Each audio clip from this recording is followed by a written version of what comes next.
हाँ तो दोस्तों अपने देख रहे थे कंपाउंड स्ट्रेस, और इस कंपाउंड स्ट्रेस का एनालिटिकल मेथड अपन ने देखा, जिसमें कि एनालिटिकल मेथड में कंपाउंड स्ट्रेस के नॉर्मल स्ट्रेस और शियर स्ट्रेस की वैल्यू कैसे निकालते हैं वो अपन ने सारा एक्सप्लेन किया। अब अपने इसको देख रहे हैं कि इसमें दो टर्म आती है, एक आती है प्रिंसिपल स्ट्रेस और एक आती है प्रिंसिपल प्लेन। उनको एक्सप्लेन करने की कोशिश करेंगे, उनको समझेगा।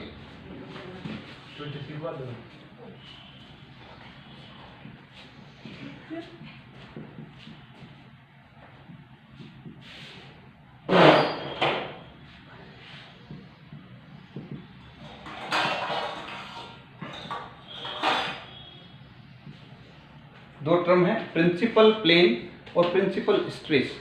प्रिंसिपल प्लेन इसको बोलते हैं मुख्य तल या मुख्य समतल, और प्रिंसिपल स्ट्रेस इसको बोलते हैं मुख्य प्रतिबल। मुख्य प्रतिबल इनको एक्सप्लेन करूंगा मैं, ध्यान से आपको देखना है। प्रिंसिपल प्लेन, पहले इसको समझेंगे कि प्रिंसिपल प्लेन मुख्य तल क्या होता है। तो ऐसे तल जिन पर कर्तन प्रतिबल का मान शून्य हो, यानी ऐसे प्लेन जिन पर शियर स्ट्रेस या टेंजेंशियल स्ट्रेस की वैल्यू 0 हो।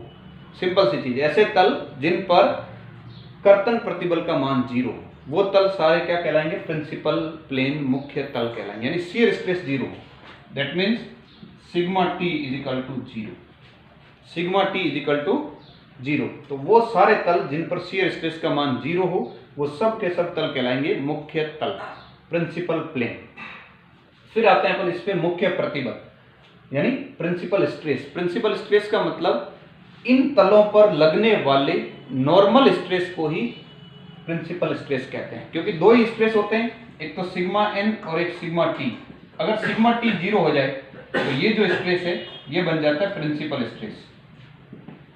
प्रिंसिपल स्ट्रेस यानी प्रिंसिपल प्लेन पर या मुख्य तलों पर लगने वाले प्रतिबलों को ही मुख्य प्रतिबल कहते हैं। यानी जो नॉर्मल स्ट्रेस लगेंगे, जो अभिलंबीय प्रतिबल लगेंगे किस पर? प्रिंसिपल प्लेन पर, वही कहलाएंगे प्रिंसिपल स्ट्रेस। क्योंकि वहां सिग्मा टी 0 है तो एक ही बचा सिग्मा एन है, वही कहलाएगा फिर प्रिंसिपल स्ट्रेस। यानी मुख्य तल पर लगने वाले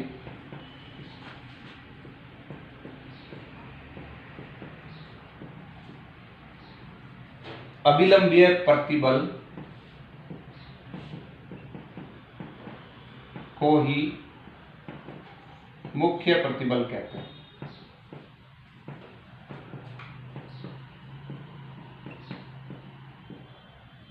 यानी सिंपल सी चीज, जो प्रिंसिपल प्लेन पर जो स्ट्रेस लग रहे हैं, और कौन सा स्ट्रेस? नॉर्मल स्ट्रेस, वही कहलाएंगे प्रिंसिपल स्ट्रेस, क्योंकि वहां शियर स्ट्रेस की वैल्यू 0 हो जाती है।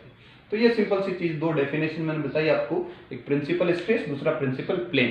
प्रिंसिपल प्लेन का मतलब ऐसा प्लेन जिस पर शियर स्ट्रेस की वैल्यू 0 हो, वो प्रिंसिपल प्लेन कहलाएगा, और उस प्रिंसिपल प्लेन पे लगने वाले नॉर्मल स्ट्रेस को कहते हैं प्रिंसिपल स्ट्रेस, मुख्य प्रतिबल। तो ये ध्यान से देखना है। तीसरी चीज आपको इसमें पूछते हैं, पोजीशन ऑफ प्रिंसिपल प्लेन।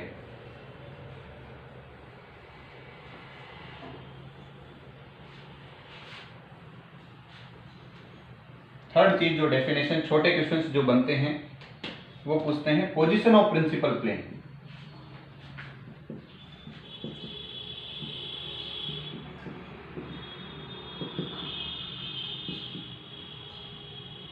यानी मुख्य तल की स्थिति, मुख्य तल की स्थिति, पोजीशन ऑफ प्रिंसिपल प्लेन। यानी जो अपने ये पढ़ते हैं कि ये इस पे दो शियर स्ट्रेस लग रहे हैं, कॉम्प्लीमेंट्री शियर स्ट्रेस कहते हैं इन्हें, एक सिग्मा एक्स लग रहा है, एक सिग्मा वाई लग रहा है, और इस तल पे यहां से जो थीटा है, अपन चाह रहे हैं कि ये तल प्रिंसिपल तल बन जाए, मुख्य तल बन जाए, तो उस पे क्या होगा, दो स्ट्रेस लगते हैं, सिग्मा एन और सिग्मा टी। ये तल प्रिंसिपल या मुख्य तल, ये प्लेन प्रिंसिपल प्लेन कब होगा, जब इस पर लगने वाला सिग्मा टी जीरो हो जाए। सिंपल सी चीज, यानी जब सिग्मा टी जीरो होगा तो उस प्लेन को अपन कहेंगे प्रिंसिपल प्लेन। ये सिग्मा टी जीरो होना चाहिए, सिग्मा टी अगर जीरो है तो ही ये तल है वो प्रिंसिपल या मुख्य तल बनेगा, प्रिंसिपल प्लेन बनेगा। कब, जब इसकी वैल्यू जीरो हो जाए, किसकी, सिग्मा टी की वैल्यू, क्योंकि डेफिनेशन में ही वही है, परिभाषा में वही है कि मुख्य तल वह तल जिस पर सिग्मा टी का मान जीरो हो, यानी शियर स्ट्रेस का मान जहां जीरो होगा उसी को कहेंगे प्रिंसिपल प्लेन। और उस प्रिंसिपल प्लेन पे लगने वाला जो स्ट्रेस है उसको कहते हैं प्रिंसिपल स्ट्रेस। अब अपन निकालना चाह रहे हैं कि वो प्रिंसिपल प्लेन होगा कहां पे, यानी इसका मतलब पोजीशन, यानी उसका थीटा, यानी यहां से कितने डिग्री पे तल होगा ऐसा जिस पर शियर स्ट्रेस का मान जीरो होगा और जिसे अपन प्रिंसिपल प्लेन कहेंगे। तो वो निकालने के लिए सिग्मा टी का मान जीरो रखना है। अब अपने को पता है सिग्मा टी का फॉर्मूला, अभी अपन ने पढ़ा है सिग्मा टी का formula, sigma T is equal to minus sigma x minus sigma Y divide by 2 sine 2 theta plus Q cos 2 theta. इसको जीरो रखना है, दैट मीन्स इसको बराबर कैसे कर देना अपने को, जीरो। ये वैल्यू उधर ले जाते हैं, इधर क्यू कोस 2 थीटा बच गया, ये पूरा उधर जाएगा, ये माइनस का है तो वहां हो जाएगा प्लस का, sigma x minus sigma Y divide by 2 sine 2 theta. अब 2 थीटा को एक तरफ ले लेंगे, साइन और कोस को, बाकी सब टर्म को एक तरफ लेंगे, तो ये 2 डिवाइड में इधर आ जाएगा मल्टीप्लाई में 2q, ये वाला मल्टीप्लाई में था सारा, यहाँ नीचे डिवाइड में आ जाएगा, इज इक्वल टू ये साइन 2 थीटा कोस 2 थीटा यहाँ भाग में चला जाएगा, ये cos 2 theta, sine upon cos होता है 10, ये tan 2 theta is equal to 2q upon sigma x minus sigma Y. इस थीटा को फिर अपन लिखेंगे थीटा पी। थीटा पी का मतलब पोजीशन ऑफ प्रिंसिपल प्लेन, क्योंकि ये जो थीटा है उस पर सिग्मा टी का मान जीरो, इसलिए ये प्लेन कहलाएगा प्रिंसिपल प्लेन। अब यहां से अपन निकालना चाहें तो tan इधर आ जाएगा, वो हो जाएगा tan inverse 2q upon sigma x minus sigma Y is equal to 2 theta P. और जब थीटा पी निकालना हो तो ये 2 इधर डिवाइड में आ जाएगा। स्टोरेज खत्म।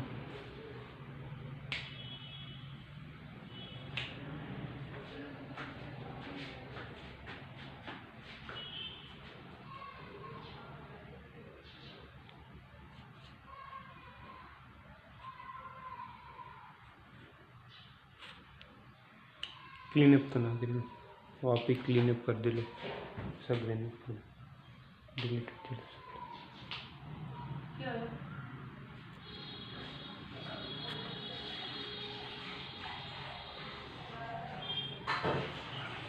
यहां से जब थीटा पी निकालना हो तो ये 2 यहां डिवाइड में आ जाएगा, यानी इसको मैं यहां से सीधा लिख सकता हूं 1/2, ये 2 डिवाइड में आ जाएगा। ये आपकी पोजीशन ऑफ प्रिंसिपल प्लेन हो गए, यानी मुख्य तल की स्थिति हो गई। सिंपल, जब भी मुख्य तल की स्थिति पूछे क्यू का मान रखना है, सिग्मा एक्स और सिग्मा वाई का मान रखना है। सेम उसी तरीके से अगर क्यू नहीं है तो जीरो हो जाएगा, क्यू जीरो का मतलब ये tan इनवर्स जीरो यानी जीरो, तो इसका मतलब फिर ये प्रिंसिपल प्लेन यही बन जाएगा, ये वाला। इसी तरीके से सिग्मा एक्स सिग्मा वाई का मान अगर किसी का जीरो है तो वो यहाँ जीरो रख देंगे। सपोज दोनों ही नहीं है, दोनों ही जीरो है तो यहाँ दोनों जीरो रख देंगे। tan इनवर्स इन्फिनिटी वो आ जाएगा 90 डिग्री, 90 का डिवाइड बाई 2 यानी 45 डिग्री, मतलब थीटा पी हो जाएगा 45 डिग्री, यानी फिर उस 45 डिग्री पे प्रिंसिपल स्ट्रेस होंगे। तो इस तरीके से पोजीशन ऑफ प्रिंसिपल प्लेन निकाली जाती है। ये कई बार फॉर्मूला आपसे पूछते हैं ऑब्जेक्टिव टाइप में, या फिर न्यूमेरिकल भी पूछ सकते हैं कि प्रिंसिपल प्लेन की स्थिति कहाँ होगी, कैसे होगी। नेक्स्ट इसके बाद में अपने आता है प्रिंसिपल स्ट्रेस कैसे निकालें। इस प्रिंसिपल प्लेन पे लगने वाले नॉर्मल स्ट्रेस ही कहलाते हैं प्रिंसिपल स्ट्रेस, उनको कैसे फाइंड आउट करें वो देखना है।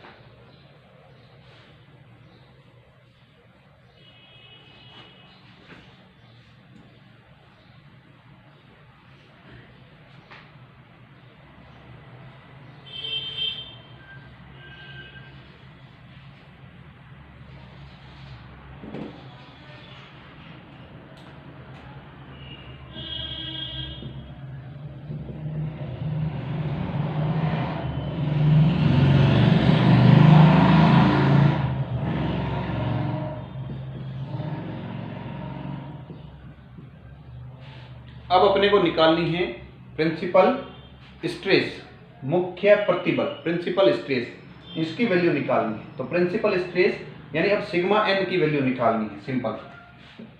तो जो सिग्मा एन है वो फॉर्मूला अपने sigma x minus sigma Y divide by 2 plus sigma x minus sigma Y divide by 2 cos 2 theta plus Q sine 2 theta, ये फॉर्मूला है। यहाँ से सिंपल जो अभी अपन ने देखा था cos 2 theta sign 2 theta tan 2 theta निकाला था, वहाँ से cos 2 थीटा और साइन 2 थीटा की वैल्यू यहाँ रखनी होती है। तो अपने पास आता है सिग्मा एन, और वो दो वैल्यू आती है सिग्मा 1 और सिग्मा 2। दो वैल्यू ऐसी आती है क्योंकि इसका sigma x plus sigma Y divide by 2 plus यहाँ बनता है अंडर रूट में, तो अंडर रूट के बाहर हमेशा प्लस और माइनस दोनों आते हैं। तो ये वैल्यू यहाँ फॉर्मूले में आता है sigma x minus sigma Y divide by 2 का स्क्वायर प्लस 2 की स्क्वायर। जब इसमें cos 2 थीटा और साइन 2 थीटा का मान रख देते हैं तब ये वैल्यू आती है, क्योंकि ये वैल्यू ऐसे आती है जब अपन ने अभी पढ़ा है tan 2 theta p is equal to 2q upon sigma x minus sigma Y. इस 2q मैं यहाँ नीचे लिख देता हूँ, एक ही बात है वो ऊपर चला जाएगा, सेम चीज। अब ये tan है तो tan के सामने वाला tan थीटा बराबर होता है लंब बटे आधार, लंब बटे आधार, यानी ये लंब है और नीचे आधार। अगर इसका ट्राइंगल बनाएं, इसका यहाँ ट्राइंगल बनाऊं मैं, अगर ये अपने 2 theta P tan 2 theta P वाला 2 थीटा पी, सामने लंब यानी ये q और आधार यानी ये sigma x minus sigma y divide by 2। तो ये अगर पाइथागोरस प्रमेय लगाएं तो ये कर्ण आ जाएगा, लंब का स्क्वायर प्लस आधार का स्क्वायर, यानी ये बन जाएगा sigma x minus sigma y divide by 2 का स्क्वायर प्लस क्यू स्क्वायर और उसका अंडर रूट। ये कर्ण आ जाता है पूरा, क्योंकि कर्ण स्क्वायर बराबर लंब स्क्वायर प्लस आधार स्क्वायर, उससे पाइथागोरस प्रमेय से ये मान निकल गया। और अगर यहां से अपने निकालें साइन 2 थीटा p, तो साइन इक्वल टू होता है लंब बटे कर्ण, लंब बटे कर्ण, लंब है q बटे कर्ण, ये कर्ण पूरा, इसको अपन कोई नाम दे सकते हैं a b और c, यानी a b, कर्ण जो है वो a b पूरा है, उसकी वैल्यू ये रही। इसी तरीके से cos 2 थीटा, cos 2 थीटा भी आधार बटे कर्ण, आधार इसमें ये वाला है sigma x minus sigma Y divide by 2 divide by कर्ण, कर्ण पूरा ए बी। इस तरीके से ये साइन 2 थीटा पी और cos 2 थीटा पी, इन दोनों का मान निकाल के और वो मान यहाँ cos 2 थीटा पी और साइन 2 थीटा यहाँ रखते हैं, तब जाके अपने पास स्ट्रेस की ये वैल्यू आती है। और अंडर रूट में बाहर हमेशा प्लस माइनस दोनों आए, क्योंकि अंडर रूट के बाहर जो वैल्यू आएगी वो पॉजिटिव भी हो सकती है और नेगेटिव भी हो सकती है। जैसे अंडर रूट 4 है तो अंडर रूट 4 की वैल्यू +2 भी होती है और -2 भी होती है। तो यहाँ पे ये फॉर्मूला बन गया प्रिंसिपल स्ट्रेस का, sigma x plus sigma Y divide by 2 plus minus sigma x minus sigma Y divide by 2 उसका स्क्वायर प्लस क्यू स्क्वायर। इसमें सिग्मा एक्स सिग्मा वाई वही सेम चीज है जो अपन ने यहाँ लिख रखी है पहले से। ये जो है सिग्मा एक्स का मतलब normal stress, sigma Y normal stress और क्यू शियर स्ट्रेस, वही सेम चीज मान यहाँ रखना है। सेम उसी तरीके से जैसे अपन ने नॉर्मल और शियर स्ट्रेस की वैल्यू निकाली थी एग्जांपल समझ के, इसी तरीके से इसमें भी वैल्यू रख सकते हैं। अगर इसकी वैल्यू प्लस है तो यहाँ प्लस में रखेंगे, अगर इसकी डायरेक्शन अंदर की तरफ है यानी माइनस है तो यहाँ माइनस रख देंगे। अगर इनमें से कोई वैल्यू नहीं है, जैसे सिग्मा एक्स का मान नहीं है, इसका मतलब वो कितना है फिर 0। जैसे क्यू नहीं लगा हुआ है that means Q is equal to 0 रखना है, शियर स्ट्रेस नहीं है, या कोई डायरेक्शन चेंज किया दैट मीन्स उसकी वैल्यू माइनस नेगेटिव करके रखनी है। बाकी यही फॉर्मूला है, एक बार प्लस रखेंगे एक बार माइनस रखेंगे। जब प्लस रखेंगे तो इसको कहते हैं सिग्मा 1 और दूसरी बार जब माइनस रखेंगे उसको कहेंगे सिग्मा 2। जो सिग्मा 1 है वो कहलाता है major principal stress, major principal stress, जिसको कहते हैं दीर्घ मुख्य प्रतिबल, मेजर प्रिंसिपल स्ट्रेस।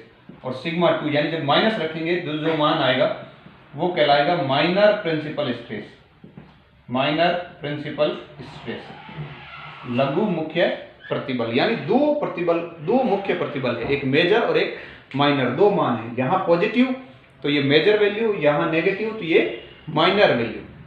यानी मेजर प्रिंसिपल स्ट्रेस और माइनर प्रिंसिपल स्ट्रेस ये दो वैल्यू है। इसका मतलब दो प्रिंसिपल प्लेन है, यानी हर एक जगह पे जब भी अपने इस तरीके से कोई सॉल्व करेंगे तो उसके दो प्रिंसिपल स्ट्रेस आएंगे। एक तो वह प्रिंसिपल स्ट्रेस जिसपे मेजर स्ट्रेस लगेगा, दूसरा वह प्रिंसिपल प्लेन जिसपे माइनर प्रिंसिपल स्ट्रेस लगेगा। तो अपन ने जो फॉर्मूला पढ़ा था tan 2 थीटा p का, tan 2 theta p is equal to 2q upon sigma x minus sigma y, ये वाला। तो ये जो फॉर्मूला था इससे जो थीटा p आता है, एक तो एक प्रिंसिपल प्लेन की पोजीशन बताता है ये थीटा p, दूसरा अपने इस थीटा p में प्लस 90 डिग्री, क्योंकि जो प्रिंसिपल प्लेन जो है दो मेजर और माइनर प्रिंसिपल प्लेन वो दोनों एक दूसरे के लंबवत होते हैं, म्यूचुअली परपेंडिकुलर होते हैं। ये भी ऑब्जेक्टिव में बहुत बार पूछा जाता है कि प्रिंसिपल प्लेन्स आर, फिर ऑप्शन मिलते हैं ऐसे म्यूचुअली परपेंडिकुलर, म्यूचुअली पैरेलल, इस तरीके से। तो ध्यान रखना है जो मेजर और माइनर प्रिंसिपल प्लेन हैं वो दोनों एक दूसरे के परपेंडिकुलर होते हैं, लंबवत होते हैं, यानी उनके बीच में एंगल हमेशा 90 डिग्री रहता है। तो एक प्रिंसिपल प्लेन की पोजीशन यहाँ से निकाल दी थीटा, उसमें प्लस 90 ऐड कर देंगे। जैसे सपोज थीटा p एक आ गया आपके पास 45 डिग्री, तो दूसरे का अपने आप ही 45 प्लस 90 यानी 135 डिग्री हो जाएगा। एक वैल्यू आपको यहाँ से फाइंड आउट करनी है, दूसरे उसमें प्लस 90 डिग्री करते ही दूसरे प्लेन की पोजीशन आ जाती है।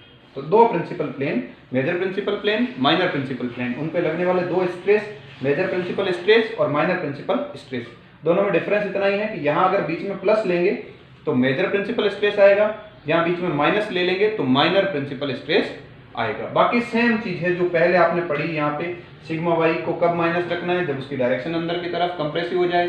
सिग्मा एक्स को कब माइनस रखना है, जब इसकी डायरेक्शन नेगेटिव हो जाए यानी कंप्रेसिव आ जाए। क्यू को कब माइनस रखना है, जब क्यू की डायरेक्शन नेगेटिव हो जाए। या फिर इनकी वैल्यू जीरो कब होती है, जब क्यू जैसे लगा हुआ ही नहीं है, दैट मीन्स क्यू की वैल्यू जीरो है। सिग्मा एक्स नहीं लगा हुआ यानी सिग्मा एक्स की वैल्यू जीरो है। सिग्मा वाई नहीं लगा हुआ मतलब सिग्मा वाई की वैल्यू जीरो। तो इस तरीके से आपसे ये भी पूछते हैं कि मेजर प्रिंसिपल स्ट्रेस और माइनर प्रिंसिपल स्ट्रेस की वैल्यू फाइंड आउट कीजिए, या फिर प्रिंसिपल प्लेन की पोजीशन निकालिए। तो पोजीशन आप एक निकालते हो, उसमें प्लस 90 डिग्री करोगे तो वो दूसरे प्रिंसिपल प्लेन की पोजीशन आ जाती है, क्योंकि दोनों के बीच में हमेशा एंगल जो होता है वो 90 डिग्री होता है। दोनों प्लेन जो प्रिंसिपल प्लेन होते हैं दोनों वो आपके एक दूसरे के 90 डिग्री पे होते हैं, एक दूसरे के लंबवत होते हैं। तो इस तरीके से कई बार होता है प्योर शियर कंडीशंस। तो प्योर शियर कंडीशन या शियर स्ट्रेस नहीं है, जैसे थोड़ा सा मैं इसको एक्सप्लेन करना चाहूंगा कि अगर ये क्यू नहीं लग रहा हो, मान लो ऐसी कंडीशन है जिसमें ये क्यू नहीं है,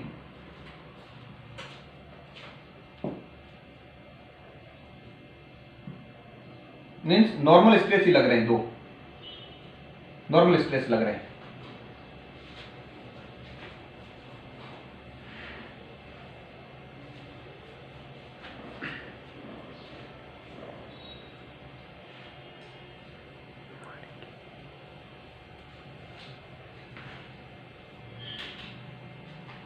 यानी ये नॉर्मल स्ट्रेस लग रहे हैं, दो ही नॉर्मल स्ट्रेस लग रहे हैं, सिग्मा एक्स और सिग्मा वाई। क्यू नहीं है, क्यू नहीं है दैट मीन्स सिंपल सी चीज, अपन कह रहे थे शियर स्ट्रेस जीरो हो जाए। शियर स्ट्रेस क्या हो जाए, जीरो। तो यहां शियर स्ट्रेस जीरो है। शियर स्ट्रेस जीरो होने का मतलब दैट मीन्स ये प्लेन जो है दोनों, ये दोनों प्लेन एक दूसरे के लंबवत भी है और ये दोनों प्लेन आपके प्रिंसिपल प्लेन बन जाएंगे, प्रिंसिपल प्लेन बन जाएंगे। दैट मीन्स इन पे लगने वाले जो ये वैल्यू है, यही वैल्यू क्या हो गई, प्रिंसिपल स्ट्रेस की हो गई। यानी अगर आप कहोगे सिग्मा 1 तो ये आएगी सिग्मा एक्स, इसी तरीके से कहोगे सिग्मा 2 तो ये आएगी सिग्मा वाई के बराबर। कब, जब इस पर शियर स्ट्रेस नहीं लग रहा। जब शियर स्ट्रेस की वैल्यू जीरो है दैट मीन्स वो प्लेन क्या बन गया, प्रिंसिपल प्लेन, और उस प्रिंसिपल प्लेन पे फिर लगने वाले जो स्ट्रेस है वो स्ट्रेस ही प्रिंसिपल स्ट्रेस हो जाएंगे। इसको अपन वेरीफाई भी कर सकते हैं अपने फॉर्मूला से। अपन ने फॉर्मूला लिखा था sigma x plus sigma Y divide by 2 plus under root sigma x minus sigma Y divide by 2 का स्क्वायर प्लस क्यू स्क्वायर। ये पॉजिटिव इसलिए मैंने सिग्मा 1 लिखा है, नेगेटिव लेंगे तो यहाँ सिग्मा 2 आ जाएगा। ये मेजर प्रिंसिपल स्ट्रेस है, मेजर प्रिंसिपल स्ट्रेस है। अब यहाँ देखो sigma 1 sigma x plus sigma Y divide by 2 plus Q की वैल्यू नहीं है that means Q is equal to क्या है, जीरो। जब क्यू यहाँ जीरो रख देंगे ये पूरा जीरो हो गया, ये टर्म ये जीरो हो गई। बचा ये इसका स्क्वायर अंडर रूट से हट गया, sigma x minus sigma Y divide by 2। यहां से 2 एलसीएम ले लो, sigma x plus sigma Y plus sigma x minus sigma y. ये सिग्मा वाई प्लस का माइनस का दोनों कट गए। Sigma x plus sigma x 2 sigma x divide by 2, ये 2 से 2 कट गया, सिग्मा 1 की वैल्यू आ गई सिग्मा एक्स। तो यही मैंने यहां लिखा था कि यही क्या हो गया प्रिंसिपल स्ट्रेस, क्योंकि सीधा सा है, इस पे शियर स्ट्रेस 0 है और शियर स्ट्रेस 0 है, दैट मींस वो प्लेन क्या बन गया प्रिंसिपल प्लेन, और प्रिंसिपल प्लेन बन गया तो फिर उस पे लगने वाले सारे स्ट्रेस क्या बन जाएंगे प्रिंसिपल स्ट्रेस। तो एक प्रिंसिपल मेजर प्रिंसिपल स्ट्रेस बन गया, दूसरे वाला माइनर प्रिंसिपल स्ट्रेस बन गया। और यहां आप देख रहे होंगे एक ये प्लेन है, ये कहलाएगा माइनर प्रिंसिपल प्लेन, ये कहलाएगा मेजर प्रिंसिपल प्लेन जिसपे मेजर स्ट्रेस लग रहा है, और दोनों एक दूसरे के क्या है 90 डिग्री। इसीलिए कहते हैं principal planes are mutually perpendicular planes, यानी जो मुख्य तल है वो एक दूसरे के लंबवत होते हैं। इस तरीके से सिग्मा 2 भी आप रख सकते हो। सिग्मा 2 में क्या हो जाएगा, ये सेम केस है, सिग्मा 2 में यहाँ क्या बन जाएगा माइनस, इसको अगर मैं यहाँ कर दूं माइनस तो ये बन जाएगा सिग्मा 2, ये minus, that means minus means ये माइनस, यानी यहाँ क्या हो जाएगा माइनस, और ये माइनस माइनस यहाँ क्या बन जाएगा प्लस, दैट मीन्स अब ये कट गया, और sigma Y plus sigma Y क्या हो गया 2 सिग्मा वाई, और 2 से 2 कट गया, यानी यहाँ क्या बन गया सिग्मा वाई और ये सिग्मा, तो ये sigma 2 is equal to sigma Y. यानी इसी तरीके से आप वैल्यू निकाल सकते हो प्रिंसिपल प्लेन की सिंपल। अगर क्यू नहीं है दैट मीन्स जो दिया हुआ है वही प्रिंसिपल स्ट्रेस है, जो नॉर्मल स्ट्रेस है वही प्रिंसिपल स्ट्रेस है। तो इस तरीके के क्वेश्चन ऑब्जेक्टिव में बहुत पूछे जाते हैं कि सिंपल आपको डायग्राम बना के दे दिया, आपको पूछ लिया प्रिंसिपल स्ट्रेस आज, यानी प्रिंसिपल स्ट्रेस होंगे मुख्य होंगे, तो ये सीधे से जो दिए हुए वही क्या है आपके पास प्रिंसिपल स्ट्रेस है। कब, जब क्यू नहीं है, अगर क्यू है तो इस फॉर्मूले में रख के वैल्यू निकालनी ही पड़ेगी। अब ये अपन ने पढ़ा सारा एनालिटिकल मेथड, जिसमें अपन ने देखा कि नॉर्मल स्ट्रेस कैसे निकालते हैं, शियर स्ट्रेस कैसे निकालते हैं, प्रिंसिपल प्लेन क्या होते हैं, प्रिंसिपल स्ट्रेस क्या होते हैं, उन प्रिंसिपल स्ट्रेस की वैल्यू कैसे ज्ञात करते हैं, प्रिंसिपल प्लेन की पोजीशन कैसे निकालते हैं यानी उसकी स्थिति कैसे ज्ञात करते हैं, ये सारा अपन ने पढ़ा एनालिटिकल मेथड से, फॉर्मूलों से। इसी तरीके से इसका एक दूसरा मेथड और है ग्राफिकल मेथड, जो अपने नेक्स्ट वीडियो में पढ़ेंगे इसके बारे में कि ग्राफिकल मेथड से भी ये सारी वैल्यू सोल्व की जा सकती है, यानी एक ग्राफ से, जिसको बोलते हैं मोहर्स मेथड, मोहर का मेथड, उस मोहर मेथड से भी अपन ये सारी वैल्यू निकाल सकते हैं, एक ग्राफ से वैल्यू भी निकाल सकते हैं, वो अपने पढ़ेंगे नेक्स्ट वीडियो में। Thank you very much.